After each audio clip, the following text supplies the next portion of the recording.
Aucune pensée ne peut être saisie. Subhuti, la pensée passée n'est pas saisissable, pas plus que la pensée future. Et la pensée qui surgit au présent ne l'est pas davantage. Voilà un passage essentiel pour comprendre la nature impermanente et insaisissable de l'esprit et des pensées qui vont avec. Il met en lumière un des aspects fondamentaux de cet enseignement du bouddhisme, compréhension du temps, de la pensée, de l'impermanence. Alors nous allons regarder tout cela en détail. Tout d'abord, la pensée passée qui n'est pas saisissable.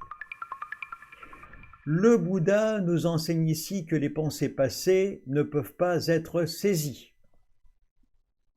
Une pensée qui a eu lieu est déjà terminée. Elle n'existe plus dans le moment présent. Cela met donc en avant l'idée de l'impermanence et du caractère évanescent de la pensée. Nous ne pouvons pas saisir une pensée passée, parce que ce qui est passé n'existe plus dans l'instant présent. De la même manière, ce que je viens de dire, c'est déjà fini. C'est extrêmement simple à comprendre. Essayez pour voir là maintenant de saisir la pensée que vous venez d'avoir. Vous voyez, c'est impossible. Tout juste si vous vous en souvenez. Nous pouvons donc en conclure que toute tentative de s'accrocher à une pensée ou une expérience passée est bien sûr vouée à l'échec. Non seulement cette pensée a disparu, mais en s'y accrochant, on est pris dans une illusion qui nous empêche de vivre pleinement l'instant présent. Si vous vous attachez aux pensées passées, vous allez créer de la souffrance. Cela vous éloigne de la réalité actuelle.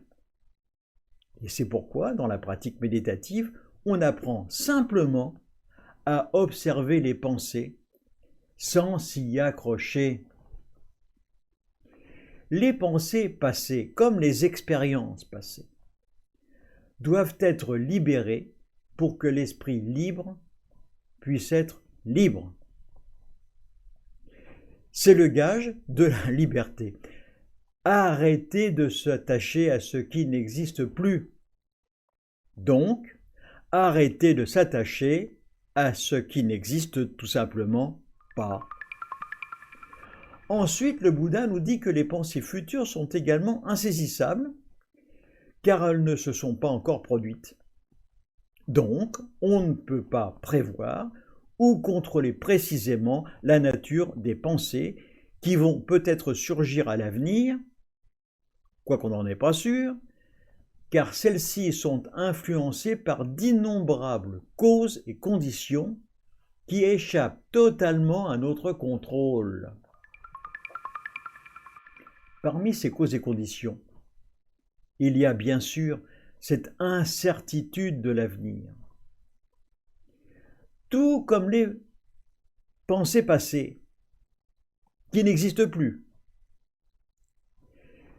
Eh bien, les pensées futures ne sont que pure projection.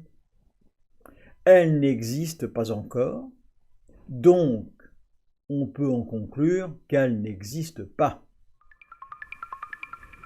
S'attacher à des pensées sur l'avenir revient donc à s'accrocher à une pure illusion, car ce qui n'est pas encore arrivé est totalement imprévisible et totalement incertain, sans compter que penser constamment à l'avenir ou anticiper des événements futurs crée de l'anxiété, des inquiétudes, des attentes irréalistes.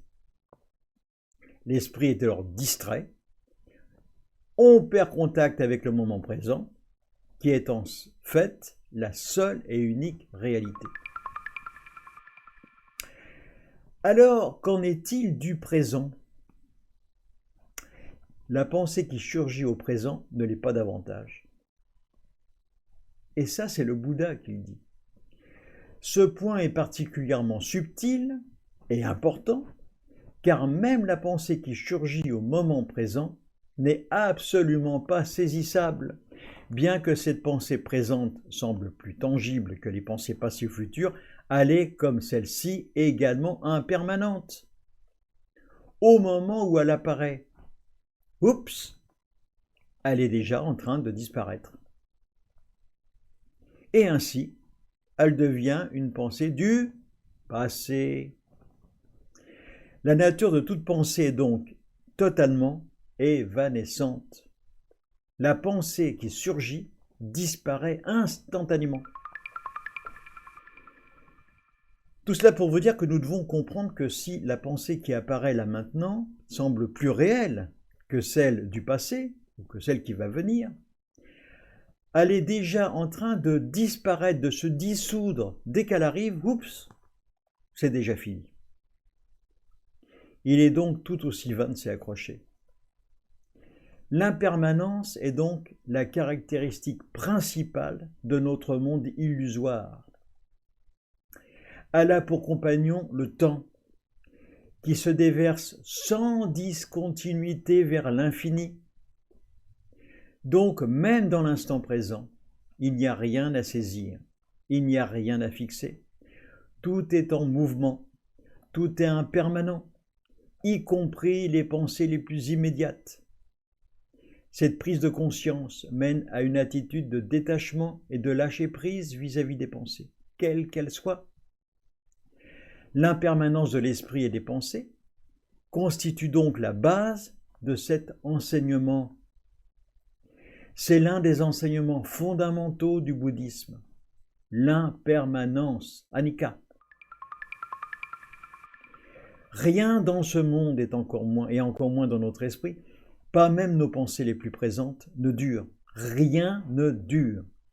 Tout est en perpétuel changement. Et il faut que vous compreniez ce caractère insaisissable de toutes les pensées qui est la base. Que celles-ci soient passées, qu'elles soient peut-être futures, ou qu'elles soient totalement présentes, elles sont insaisissables. Cette compréhension nous encourage à ne pas nous y attacher. Les pensées surgissent naturellement dans l'esprit, elles ne sont ni solides, ni permanentes. Elles viennent, elles repartent, comme des nuages dans le ciel. Dans la méditation, on va apprendre à observer cela. On observe les pensées. On ne juge pas les pensées. On ne s'attache pas aux pensées. Au lieu de s'identifier à ces pensées ou d'essayer de les contrôler, eh bien, on les laisse simplement surgir, apparaître, disparaître. Une approche qui permet d'éprouver cet esprit calme et détaché, libre de toute agitation mentale. Le Bouddha nous enseigne ici que le seul instant où l'on vit réellement est le moment présent qui coule vers l'infini. C'est pourquoi il nous faut apprendre à vivre pleinement cet instant présent. Mais même dans ce moment présent, les pensées ne sont pas des entités solides, des entités saisissables. Ainsi, au lieu de s'attacher à la pensée, le Bouddha nous invite à ouvrir pleinement notre esprit à l'instant présent, avec cette présence consciente et cet esprit détendu.